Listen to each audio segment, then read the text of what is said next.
नमामि धन्वन्तरिमादिदेवम् सुरासुरैर्वन्दितपादपद्मम् लोके जरारुभयमृत्युनाशनम् दातारमीशं विविधौषधीनां शङ्खं चक्रं जलौकां दधतं मृतघटं चारुदोर्भिश्चतुर्भिः सूक्ष्मस्वच्छातिहृद्यं शुकपरिविलसन् मौलिमम्भोजनेत्रम् कालाम्भोदोज्ज्वलाङ्गं कटितटविलसच्चारुपीताम्बराढ्यं वन्दे धन्वन्तरीतं निखिलगदवन् प्रौढदावाग्निलीलं प्रौढदावाग्निलीलं प्रौढदावाग्निलीलम्।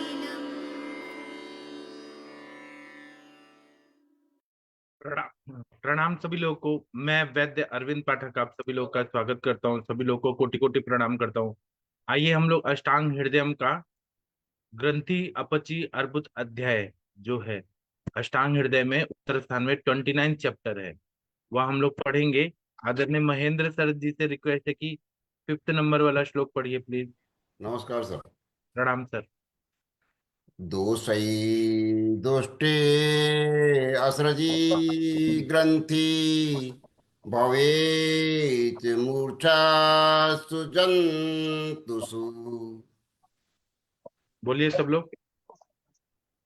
दोषै दृष्टै अश्रुथिर् भवे मूर्छस्तु जन्तुषु शिरा मांसं च संसृत्य सस्वापे पित्तलक्षणे।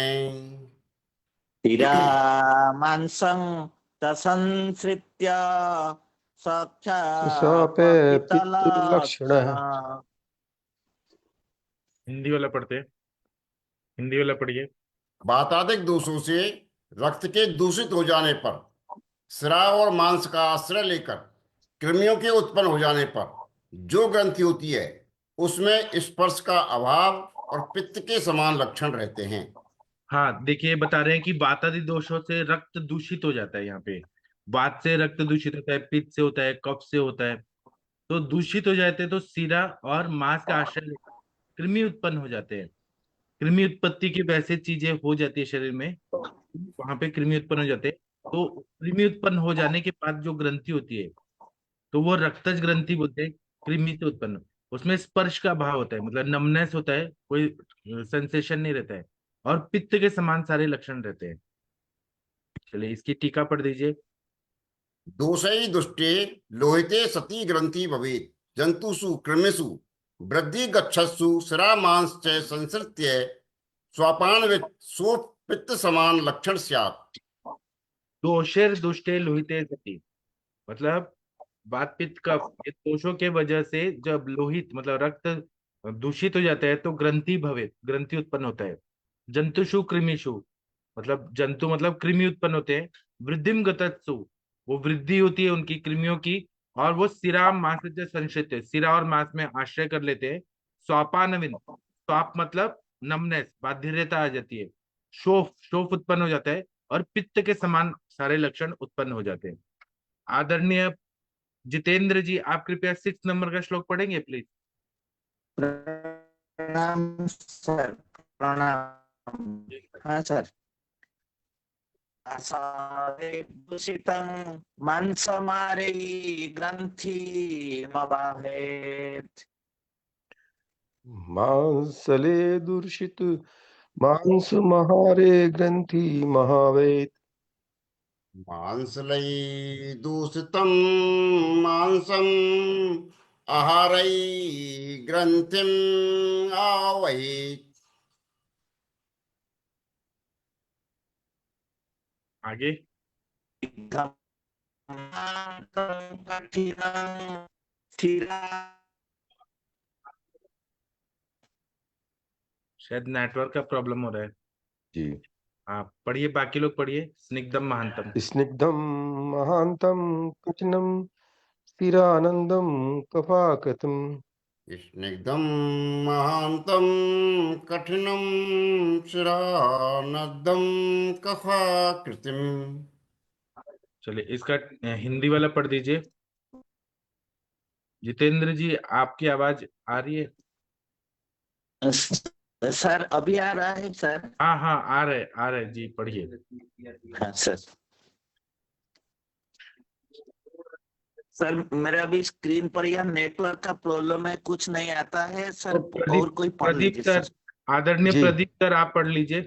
पढ़ता हूँ जी। मांसवर्धक आहारों से मांस के दूषित हो जाने पर स्निग्ध, बड़ी, कठिन, शिरा से भरी तथा कफजन्य ग्रंथि के समान ग्रंथि उत्पन्न होती है।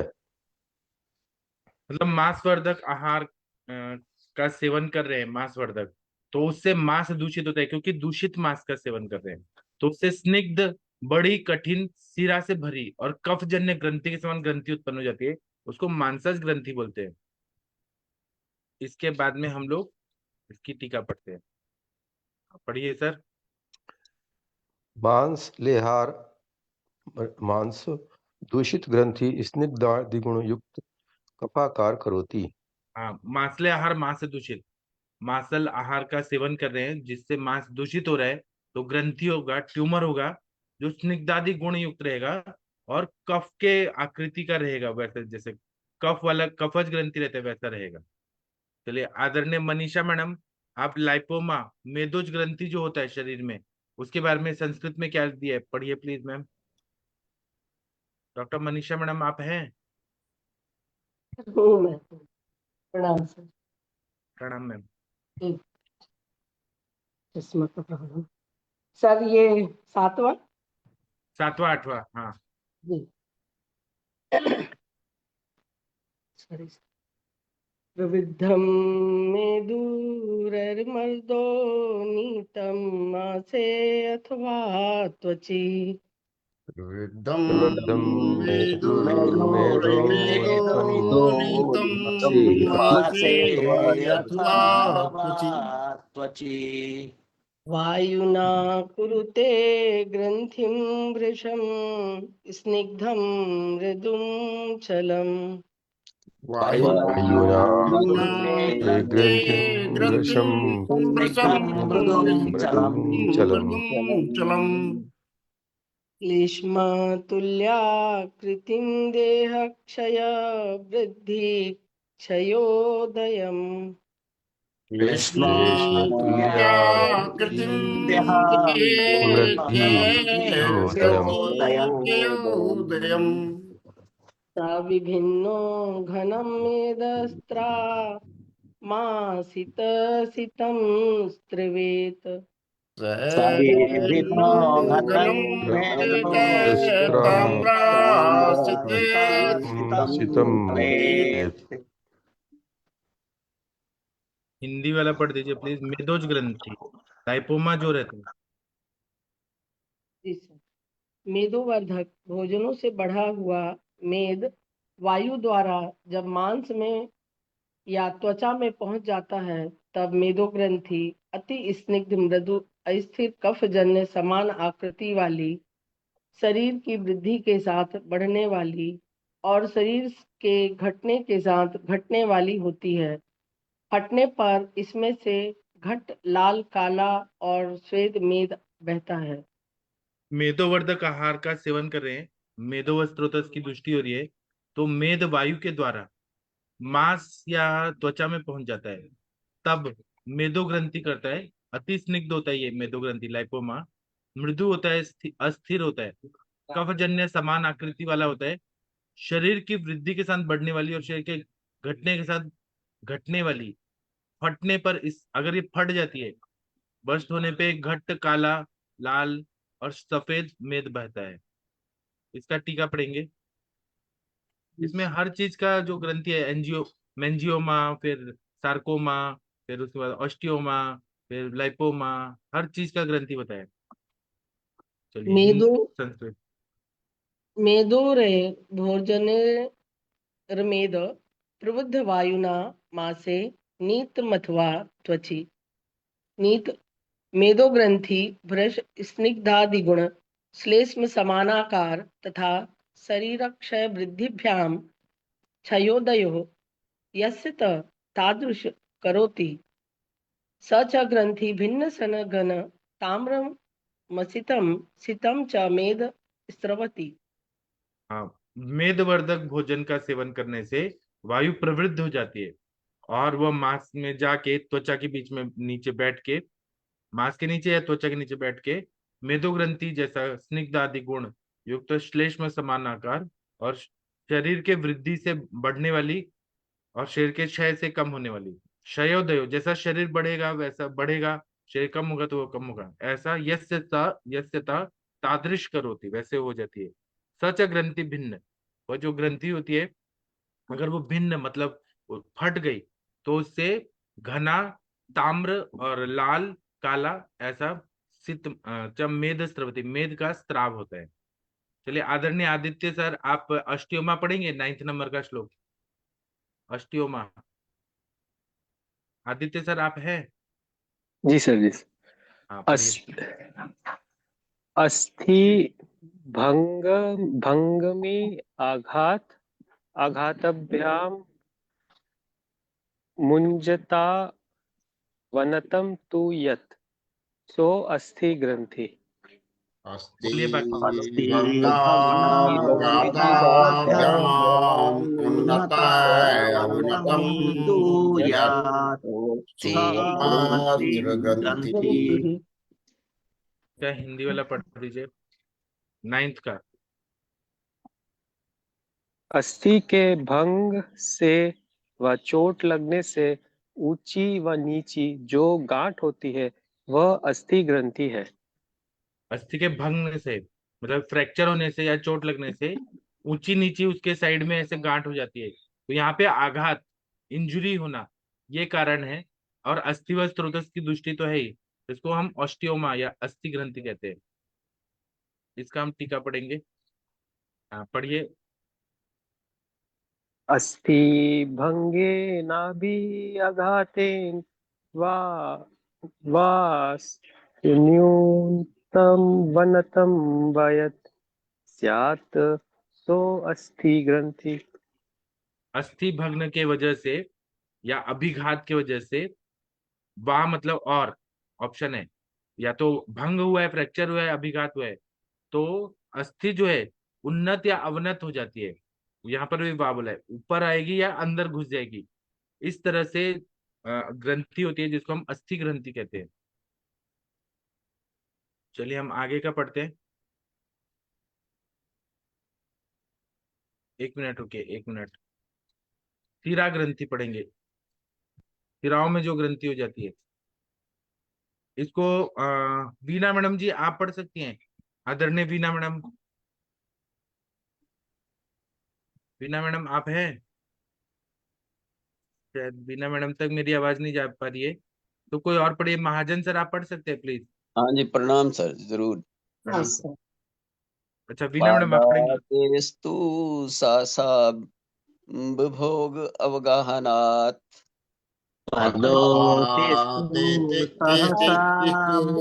शेषाम्भोगानात् व्यामाद्वा प्रतान्तस्य शिराजाल सशोणितम् व्यायामाद्वाप्रतान्तस्य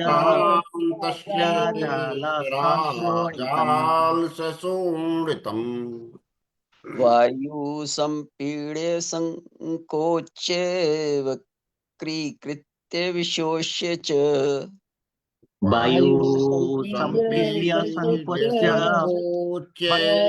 वक्रीकृत्य शोष्य च निस्फुरं निवजं ग्रंथि कुरुते स शिराहय निस्फुरं नीरुजं ग्रन्थि कुरुते शिराभ्यः। इसका हिंदी वाला पढ़ेंगे 10 और 11 का। हाँ जी। जी प्लीज सर। सिरा ग्रंथि पैदल चलने वाले के साहस से सहसा जल में घुसने से अथवा व्यायाम से थके हुए के सासा पानी में जाने से कुपित वायु रक्त के साथ सिरा जाल को दबाकर तथा संकुचित करके टेढ़ा बनाकर एवं सुखाकर स्फुरण एवं वेदना से रहित ग्रंथि को करते हैं, उससे सिरा ग्रंथि कहते हैं। वक्तव्य: ये साध्य ग्रंथि के लक्षण हैं। सुश्रुत में सच रुजा साप्य चलो महश्च मर्मो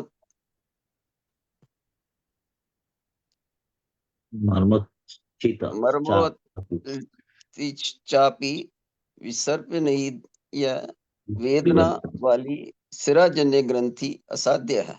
हाँ, तो ऐसे ही ग्रंथियां डीवीटी में भी होती हैं, डीप वेन थ्रोम्बोसिस के साइड में भी होती है, या फिर वेरिकोज वेन्स के साइड में भी होती है ग्रंथियां। तो सिरा ग्रंथि, ग्रंथि मतलब गांठ हो रही है किसी ना किसी तरह से। तो जो लोग पैदल चलने वाले लोग हैं, वायु का प्रकोप हुआ है ज्यादा चलने से और ठंडे जल में अचानक घुस जा रहे हैं, या फिर व्यायाम से थके हुए सहसा पानी में चले जाते हैं, तो उससे कुपित वायु रक्त के साथ सिरा जल को दबाकर और संकुचित करके टेढ़ा बनाकर या सुखाकर स्फुरण और वेदना से रहित ग्रंथि को करते हैं और उसे सिरा ग्रंथि कहते हैं।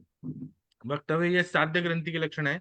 सुश्रुत में सचारुज शाप्य चलो, मतलब अगर सुश्रुत में बोला है कि जो सिराजन्य ग्रंथि है जो असाध्य है, तो जो रुजा वाली है और चल इधर उधर हिलती हैं, बड़ी हैं, महांश मर्मोत्थित, जो बड़ी बहुत मर्म के स्थान पे है, वह सबको विवर्जनीय, उनको त्याग देना चाहिए, क्योंकि वेदना वाली ग्रंथि सिराजन्य ग्रंथि असाध्य है।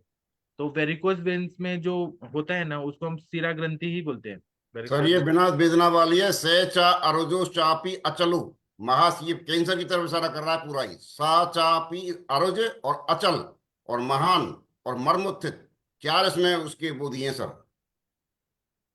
मतलब जो जिसमें क्या नाम है, वेदना भी नहीं होगी, अचल भी होगी, महान मतलब बड़ी भी होगी और मर्म में भी होगी, उसको वो विवर्जनीय। विवर्जनीय बोला है ना सर, हाँ विवर्जनीय। विवर्जनीय है सर, वो इसीलिए मैं कह रहा हूँ विवर्जनीय है ये। इस तरह की ग्रंथि ये सुश्रुत में दी हुई है सर। ये आपने अष्टांग हृदय में जो है इसको साध्य बताया, ये साध्य जो ये लक्षणों वाली है। अच्छा, और वेदना वाली असाध्य है, वहां पे नर्व का इन्वॉल्वमेंट हो गया है तो। जी ठीक है, इसका हम टीका पढ़ते हैं। आदरणीय महाजन सर, कृपया टीका पढ़ दीजिए। हाँ जी, हाँ जी। पादाते ससेव जलावगाह द्वयायामाध्वा प्रान्तस्य गलानस्य पवन क्रुद्ध सरक्तम सिराजाल संपीड्य तथा संकोच्य वक्रीकृत्य विशोष्य च निष्फुर निरुच ग्रंथि कुरुते स सिरा संज्ञ न निष्फुरमिति स्फुरति फुलत्यो इत्यादि न शत्वम। हाँ, पदाते सहसैव, जो पैरों से चल के आ रहे हैं, सहसा ही जल में अवगाहन कर रहे हैं, या फिर वो मतलब क्या बोलते हैं, अवगाहत वायाद माधवा प्रतांत ग्लानस्य, व्यायाम से थके हुए। अच्छा, प्रतांतस्य ग्लानस्य मतलब बहुत व्यायाम करके आए हैं और ठंडे पानी में चला जा रहे हैं। व्यायामाद्वा प्रतांतस्य ग्लानस्य, बहुत थके हुए हैं, तो वायु क्रुद्धित हो जाती है, वायु प्रकोपित हो जाती है और रक्त में सिरा जालों को संपीड़ करके, संकोच करके, वक्रीकृत टेढ़ा मेढ़ा करके वाली ग्रंथि करते हैं, उसको सिरा ग्रंथि बोलते हैं। निष्फुर मतलब स्फुरति स्फुरत योग, निष्फुर मतलब वो मतलब फड़कन, फड़कन वाली निष्फुर स्फुरति स्फुरत योग इत्यादि नाम सत्वम, मतलब वो स्फुरन करती है कि नहीं करती है, स्फुरन वाला, सुखाकर स्फुरन करती है। अच्छा, स्फुरन करती है। चलिए 12 और 13 नंबर का जो श्लोक है ये पढ़ते हैं। तो वीना मैडम या वर्षा मैडम को पढ़ना चाहेगा? अब मैं पढ़ रही हूँ। जी अरूढे रूढमात्रे वा व्रणे सर्वरसाशिनः अरूढ़े मात्रे वा सर्वरसाचिनः सार्द्रे वा बन्धरहिते गात्रे अश्माभिहते अथवा साद्रे वा बन्धरहिते गात्रे अश्माभिहते अथवा वातो अस्त्रम् अश्रुतं दुष्टं संशोष्य ग्रथितं व्रणम् वातो अश्रुतं संशोष्य ग्रथितं व्रणम् कुर्यात् सदाह कण्डुमान् व्रणग्रन्थिरयं स्मृतः कंडुमान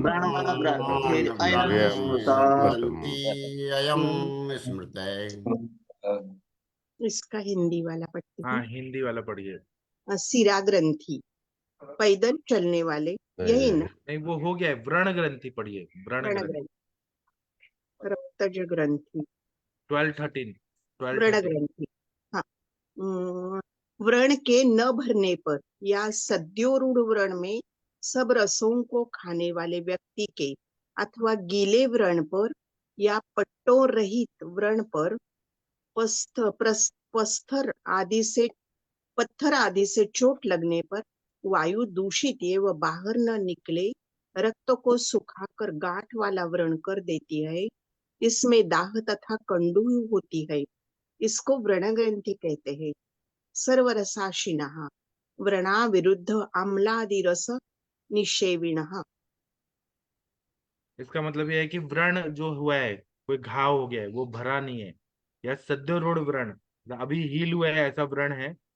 सब रसों को खाने वाले व्यक्ति के या गीले व्रण पर सभी रस खा रहे, या पट्टों रहित व्रण मतलब जहाँ पे ड्रेसिंग नहीं किया है, पट्टी नहीं बंधा है, अगर पत्थर आदि का चोट लग जाता है तो वायु दूषित होकर और बाहर रक्त नहीं निकला है तो अंदर रक्त सूख जाता है और वायु दूषित होकर गांठ वाला व्रण कर देती है। इसमें दाह और कंडू होती है, इसको व्रण ग्रंथि कहते हैं। सर्वशासिना मतलब व्रण के विरुद्ध अम्ल रस आदि का सेवन कर रहे हैं। व्रण के विरुद्ध, व्रण को नहीं मतलब हीलिंग के लिए नहीं चाहिए खट्टा वट्टा, खट्टा नमकीन नहीं चाहिए, कटु रस नहीं चाहिए, लेकिन वो सब रस खा रहे, वैसा हो जाता है। तो इसका टीका पढ़ दीजिए 12-13 का। व्रण के ऊपर लगने पर फिर लगने पर जो हाँ व्रण होता है वही हाँ ऐसे ही ना। हाँ आरूढ़े व्रणे तथा रूढ़ मात्रे सद्यो रूढ़े व्रणे सर्वरसाशिनो नरस्य अथवा सार्द्रे व्रणे बंधरहिते शरीरे अश्माभिहते वा वातो रक्तम अश्रुत दुष्ट संशोष्य सशोष्य ग्रथित व्रण कुर्यात् दाहादियुत एष व्रण ग्रंथि स्मृतो मुनिभिः। हाँ और रूढ़े व्रणे मतलब जो व्रण अभी भरा नहीं है, और रूढ़ मात्रे अभी तुरंत ही हुआ है, सद्यो रूढ़े व्रणे तुरंत ही हील हुआ है। सर्व रसाशिनो सभी रस का सेवन कर रहे हैं नर, नरस्य अथवा साद्रे व्रणे बंध रहते, ऐसा व्रण है जो गीला है और बिना बंध वाला है। शरीरे अश्मा भी हतेवा और शरीर में पत्थर से चोट लग गई है, अश्मा मतलब पत्थर, उससे चोट लग गई है, या तो ऐसे कंडीशन में वायु जो है वो रक्त को दूषित करता है और सुखा देता है और ग्रथित व्रण करता है, दाहादि युक्त होता है, उसको व्रण ग्रंथि कहते हैं, ऐसा मुनि आदि लोग कहते हैं। चलिए इसके बाद वाला श्लोक है वो वर्षा मैडम जी आप पढ़ सकती हैं। डॉक्टर वर्षा मैडम आप प्रणाम तक सर। मेरी आवाज आ रही है? जी जी प्रणाम सर, प्रणाम सभी। प्रणाम। सर कौन सा वाला पढ़ना है? साध्या। जी। साध्या दोषाश्रमेदोजा ना तो स्थूल खराश्चला साध्या दोषाश्रमेदोजा स्थूल खराश्चला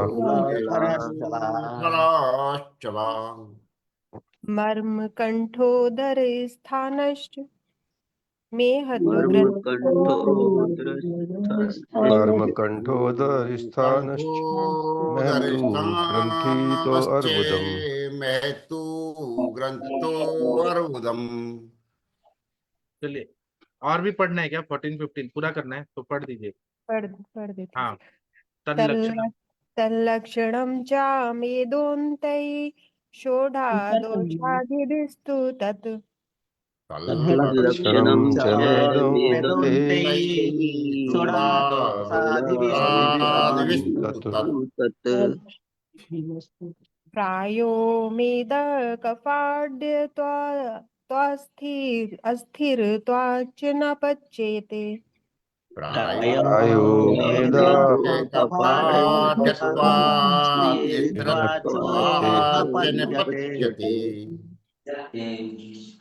जी, इसका हिंदी वाला पढ़ दीजिए, साध्य साध्यता और नीचे वाला। हाँ, पढ़िए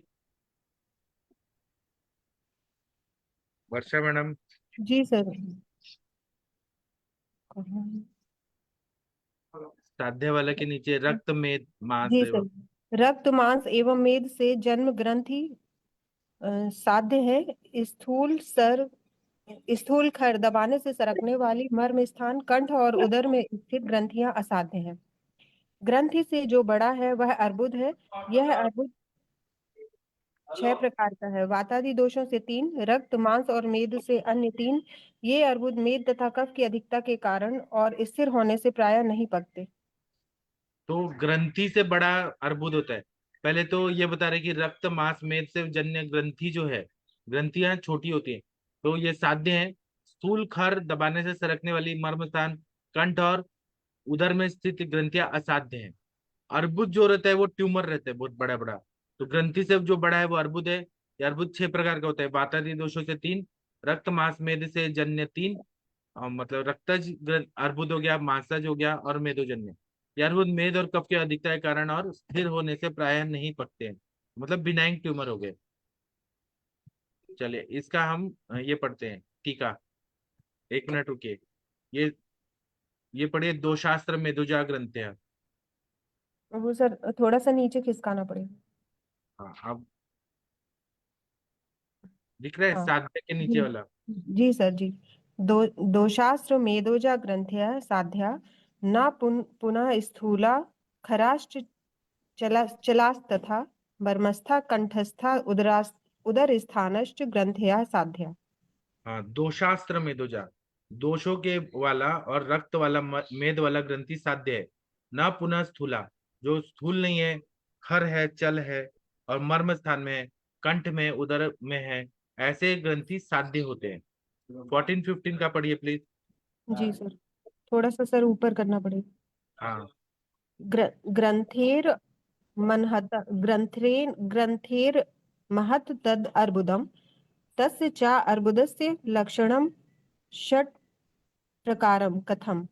दोषैस्त्रीणि रक्तमांस मेदोभिस्त्रीणि तच्च अर्बुदम मेद कफ बाहुल्यात् स्थिरत्वाच्च प्राय पचनम न याति।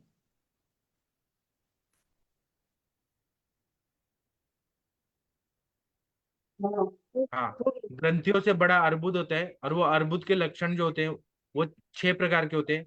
तो प्रश्न हो जाए किस तरह से, तो तीनों दोषों से 3, रक्त से, मांस से, मेद से 3, इस तरह से 6 तरह के अर्बुद होते हैं।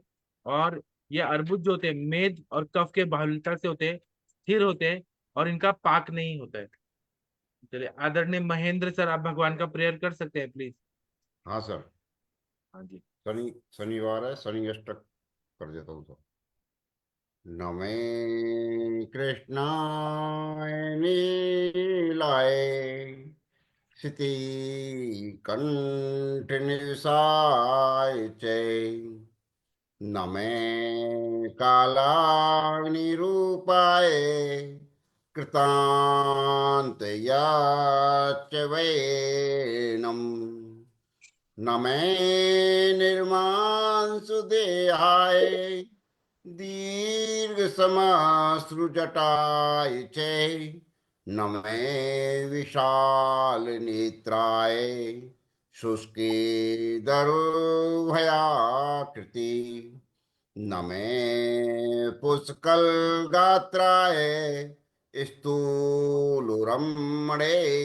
वनम मैं दीर्घाय शुष्काय काल नमोस्तुते नमस्ते किटेराक्षाय दुरो निरीक्षाय वे नमे नमे घोराय रौद्राय भीषणाय कपालने नमस्ते सर्वभक्षाय बलि मुक् नमस्तुते सूर्यपुत्र नमस्ते अस्तु वशासकरे औषधाय च ओग दृष्टि नमस्ते अस्तु संतर्वक् नमोस्तु ते नमो मंदगते तुभ्यं निस्त्रंसाय नमोस्तु ते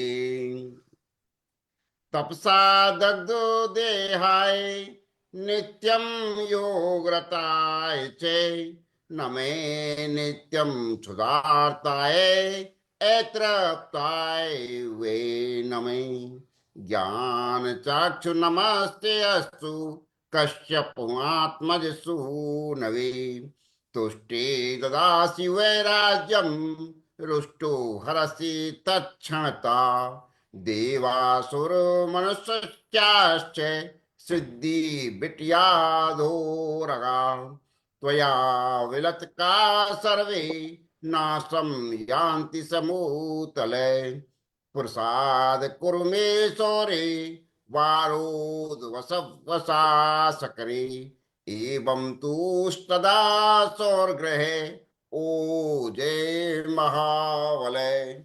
सभी का बहुत बहुत धन्यवाद। शनि महाराज सब पे अपनी कृपा दृष्टि बनाए रखें।